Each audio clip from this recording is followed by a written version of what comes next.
Krishna everyone. तो आज हम जानेंगे, जैसे हमने ज्योतिष के बारे में जाना सारी चीज़ें, आज हम जानेंगे ज्योतिष की जो गणना है उसे कैसे स्पिरिचुअल फॉर्म में लेके आया जाता है। तो ज्योतिष जो है एक स्पिरिचुअल जर्नी है। सबसे पहले हम लोग बात करेंगे वेद की। तो ज्योतिष जो है वो वेदों का ही एक अंग है। जिस प्रकार वेदों के 6 पार्ट्स में डिवाइडेड होता है, उसी में से एक प्रकार जो है वो ज्योतिष है। ठीक है, ज्योतिष जो है वेद का ही अंग है। ठीक है, जिसमें बोला जाता है द आई ऑफ वेदास। जिस प्रकार लोग मानते हैं कि वेद जो हमारे 4 वेद है वो एग्जिस्ट करते हैं, चारों वेदों का अपना अपना अनुकूल प्रतिकूल है, उसी प्रकार उसका अंग मतलब ज्योतिष का भी एक बहुत बड़ा महत्वपूर्ण अंग है, क्योंकि वो वेदों के ही अंग है। अब ये जो मेटेरियलिस्टिक वर्ड है जिसमें हम जी रहे हैं ना, वो क्या होता है कि हमारे जो अंदर की आत्मा है उसको जो देखना है, हमारे जो अंतर आत्मा की आत्मा मतलब इंटरनल सोल को देखना ज्योतिष कहलाता है। ज्योतिष जो है वो 2 प्रकार की होती है। एक होता है गणित ज्योतिष। गणित ज्योतिष में हम क्या पढ़ते हैं, हम पढ़ते हैं नक्षत्र क्या होते हैं, नक्षत्र तिथि जो हम निकालते हैं, मतलब एक गणित के फॉर्म में कैलकुलेट करके जो हम लोग निकालते हैं उसे बोलते हैं गणित ज्योतिष। और जो फलित होती है वो ब्रह्मांड में, मतलब जो इस यूनिवर्स है, यूनिवर्स में जो भी एक्टिविटी परफॉर्म की जा रही है, जो भी एक्टिविटी हो रही है, उसे हम लोग फलित ज्योतिष कहते हैं। तो फलित ज्योतिष जो है वो रीडिंग के आधार पर आती है। मतलब जब आपने जन्म लिया, आप इस ब्रह्मांड में आए, आपने जन्म लिया, जब आपकी सूर्य की जो पहली किरण आप पर पड़ी, उस समय प्लैनेटरी पोजीशन यूनिवर्स में क्या थे, ये हमको फलित ज्योतिष से पता चलता है। ठीक है, तो ज्योतिष क्या है, वेद का ही अंग है। अब हम सेकंड फॉर्म में आएंगे कि फ्री विल वर्सेस डेस्टिनी क्या होती है। तो देखो, सबसे पहले जो हम स्पिरिचुअल फॉर्म में जाएंगे अब, ठीक है, अब हम लोग कलयुग सतयुग में जाएंगे। तो सबसे पहले ये ब्रह्मांड है जो हम यूनिवर्स में रह रहे हैं, ब्रह्मांड का जो निर्माण किसने किया था, ब्रह्मा जी ने किया था सबसे पहले। ठीक है, ये क्लियर है कि ब्रह्मांड का जो निर्माण है वो ब्रह्मा जी किए थे। अब ब्रह्मा जी को पूरे ज्योतिष का ज्ञान था, ज्योतिष का ज्ञान था। ब्रह्मा जी ने अपना ज्योतिष का ज्ञान किसको दिया, नारद मुनि को दिया। नारद मुनि से वो हर जगह डिवाइड होकर आया, तो सबसे पहले नारद मुनि को दिया। ठीक है, अब यहाँ पर क्या होता है, भृगु ऋषि। ठीक है, भृगु ऋषि कौन थे, जो माता लक्ष्मी के पिता, जिन्होंने लक्ष्मी माता को गोद ले रखा है, वो भृगु ऋषि थे। अब यहाँ पर क्या होता है, भृगु ऋषि जो है वो नारायण को बुलाते हैं। नारायण को बुलाने पर भी जब नारायण वहां तक नहीं पहुंचते हैं, तो भृगु ऋषि नारायण के छाती में पैर से मारते हैं।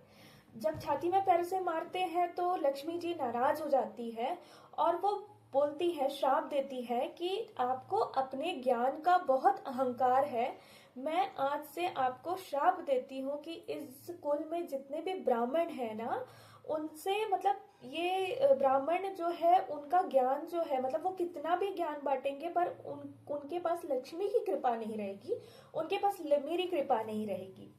तो भृगु ऋषि ना बोले कि ठीक है, मुझसे गलती तो हुई है, लेकिन मैं अब ऐसा ज्ञान दूंगा, ऐसा ज्ञान की रचना करूंगा जिससे ब्राह्मणों की जो इम्पोर्टेंस है वो बढ़ जाएगी, ब्राह्मणों को इम्पोर्टेंस मिलेगा।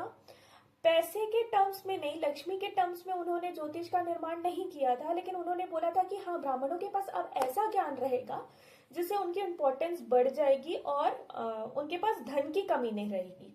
तो भृगु ऋषि जो थे वो सबसे पहले ज्योतिष का निर्माण किया, उन्होंने ज्योतिष की रचना की।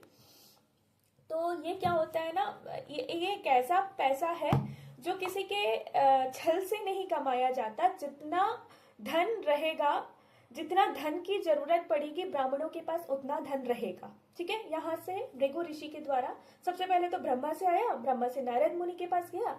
अब वहां से जो है अलग अलग ऋषियों को नारद मुनि जो है वो ज्योतिष का ज्ञान देते हैं। ठीक है, यहाँ कंप्लीट हुआ। अब सेकंड में क्या होता है ना, जो ज्योतिष है वो कम्युनिकेशन है, मतलब एक तरह का जो उच्चारण है किसके बीच में, भृगु पराशर ऋषि के और मैत्री ऋषि के बीच का जो कम्युनिकेशन है वो है ज्योतिष। ठीक है, तो यहाँ पे क्या होता है ना, होरा पराशर, होरा जो पराशर थ्योरी लिखी गई है, जो पराशर ज्योतिष लिखी गई है, जिसका बहुत बड़ा एक बुक भी आता है ज्योतिष का। तो यहाँ पर पराशर ऋषि और मैत्री ऋषि के बीच का कम्युनिकेशन है। जब एक बार वशिष्ठ ऋषि कौन है? अभी राम जी के जो गुरु थे वो वशिष्ठ है ना। जब वशिष्ठ जी देखते हैं कि उनका कुल जो है वो राक्षसों के द्वारा समाप्त हो गया है, वो देखते हैं कि उनके कुल में कि कोई भी बचा नहीं है, राक्षस आए आक्रमण किए उनके कुल पे, जहाँ उनके बहुत सारे शिष्य थे, उनके बहुत सारे कुल के लोग थे, उनके बेटे थे, उनके जो भी पोते, मतलब उनकी जो कुल थी वो पूरी समाप्त हो चुकी थी। तो उस समय क्या होता है कि वशिष्ठ जी जो है वो आत्म समर्पण करने के लिए, मतलब अपने आप को खत्म करने के लिए जा रहे थे। तब उनके पास नारायण आते हैं और नारायण कहते हैं कि आपको अपने देह त्यागने का कोई आवश्यकता नहीं है, मेरा ही कोई रूप आपके यहाँ जन्म लेंगी, आपके कुल में जन्म लेंगी, तो मेरा ही अवतार आपके यहाँ जन्म लेगा। तो ये सुनकर जब वशिष्ठ ऋषि अपने घर जा रहे होते हैं ना, तो उनको कहीं से आवाज आती है, वेदों की आवाज आती है। तो वो जाके देखते हैं कि उनकी पुत्रवधू जो थी वो बची हुई थी, पुत्रवधू के गर्भ से ना उच्चारण आ रहा था वेदों का। तो अपनी पुत्रवधू से वशिष्ठ ऋषि पूछते हैं कि ये जो उच्चारण आ रहा है यह आपके गर्भ से आ रहा है? तो उनकी पुत्रवधू कहती है कि जब आप और मेरे पति, मतलब उनके पति, जब वेद पढ़ते थे, वेद समझते थे, तो मैं उसे बैठकर सुना करती थी। तो मेरे गर्भ में जो भी मेरी संतान पल रही है उसे वेदों का ज्ञान है। तो यही जो ज्ञान जो है, वही जो बच्चा पैदा होता है वो पराशर ऋषि कहलाता है, जिनके गर्भ में ही वेदों की, मतलब वेदों को समझने की शक्ति थी, जो गर्भ से ही वेदों को पढ़ना जानते थे। तो वशिष्ठ ऋषि के जो पोते हैं वो है पराशर ऋषि। एक बात याद रखना ना, ऋषियों का जो जन्म है ना वो अनंत काल तक रहती है, मतलब उनकी जो आयु है ना वो अनंत काल तक रहती है। मतलब वहीं पर वशिष्ठ ऋषि हैं, उन्हीं पर वो इनके पोते हैं, सारे लोग एक ही लोकास के रहते हैं, ठीक है। उनको जीने की शक्ति काफी रहती है, उनकी उम्र काफी लंबे होते हैं। अब हम बात करेंगे मैत्री ऋषि के बारे में। क्या होता है ना, सत्यवती की कहानी सबको पता है। जब पराशर ऋषि गंगा नदी पार कर रहे थे तो उनका पता चलता है कि इस समय जो भी संतान होगा, किसी का भी जो भी संतान होगा, वो बच्चा होगा, वो वेदों का बहुत बड़ा ज्ञानी होगा। तो जब नदी पार कर रहे होते हैं तो वहां पर मत्स्य कन्या और उनके पिताजी रहते हैं। तो पराशर ऋषि उनके पिताजी से आज्ञा लेते हैं कि मुझे जो है वो संतान करना है, क्योंकि वो जो भी संतान रहेगा उसको वेदों का ज्ञान रहेगा। तो पिताजी से अनुमति लेके जो सत्यवती जो कहलाती है मत्स्य कन्या, उनसे और पराशर ऋषि के जो पुत्र होते हैं, ठीक है, वही वेद व्यास होते हैं। तो जो वेदों का जो रचना किए हैं वो वेद व्यास है। वेद जो है वो पहले से बन चुका था, लेकिन जो पहले जो था वो ओरल फॉर्म में था। अभी वेद व्यास जी ने उनको रिटन, मतलब लिखित फॉर्म में लिखा, क्योंकि उनको पता था कि कलयुग आने वाला है और कलयुग में लोगों की जो बुद्धि है वो भ्रष्ट हो जाएगी, बुद्धि नाश हो जाएगी। इसीलिए वेद की जो रचना की गई वो लिखित फॉर्म में की गई, लिखे उनको वेद व्यास जी, ठीक है। अब मैत्री ऋषि के पास्ट में जाएंगे तो वेद व्यास जी जब बैठ के रचना कर रहे थे तो एक कीड़ा जाते रहता है वहां से, ठीक है। कीड़ा जाता है तो वेद व्यास जी कीड़े से पूछते हैं कि तुम इतने परेशान क्यों हो? अब ऋषि है, ऋषि तो भगवान का ही रूप है, तो वो सबसे बात कर सकते हैं कीड़ा से, पशु पक्षी से। तो वो पूछते हैं कीड़ा से कि तुम इतने परेशान क्यों हो? तो कीड़ा बोलता है कि अभी जो है मेरी योनि खत्म होने वाली है, रथ में किसी रथ के द्वारा मेरी मृत्यु हो जाएगी, तो मैं परेशान हूँ। तो उनसे पूछते हैं वेद व्यास जी कि ये तो अच्छी बात है कि आपकी योनि खत्म हो जाएगी, आप कोई अच्छे योनि को जाओगे तो आपको खुश होना चाहिए। तो वो जो कीड़ा रहता है वो कहता है क्या पता मेरी आने वाली योनि इससे भी खराब हो, इसमें तो मैं जी गया, आने वाली योनि इससे भी ज्यादा खराब हो।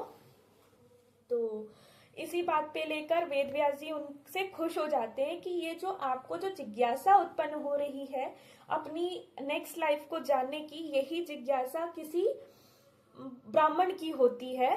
तो मैं आपको आशीर्वाद देता हूँ कि आपकी जितनी भी उम्र रहेगी, जब तक आप ब्राह्मण कुल में उत्पन्न नहीं होते हो, जब तक आप ब्राह्मण कुल में जन्म नहीं लेते हो, तब तक मैं आपको गाइड करूंगा।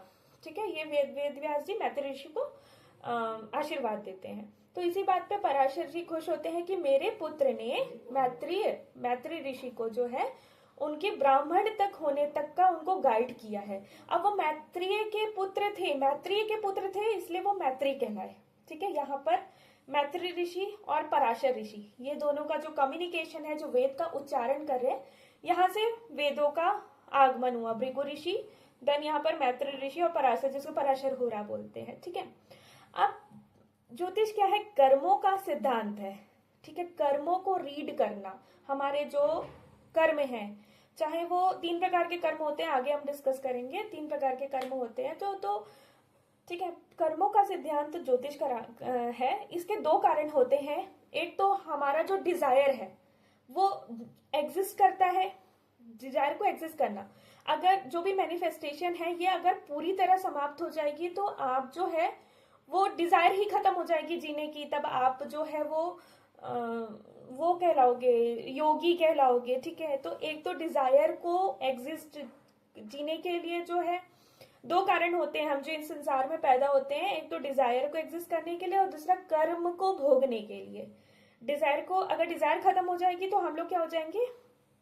हम लोग उच्च हो जाएंगे, मतलब इहलोक का जो सबसे उच्च योनि होती है उसमें पहुंच जाएंगे। और कर्मों को भोगने के लिए, ये 2 चीजों के लिए ज्योतिष का निर्माण हुआ। अब ब्राह्मण जो थे ना, वो 4 वर्णों में डिवाइडेड हुए थे। तो ब्राह्मण का जो धन है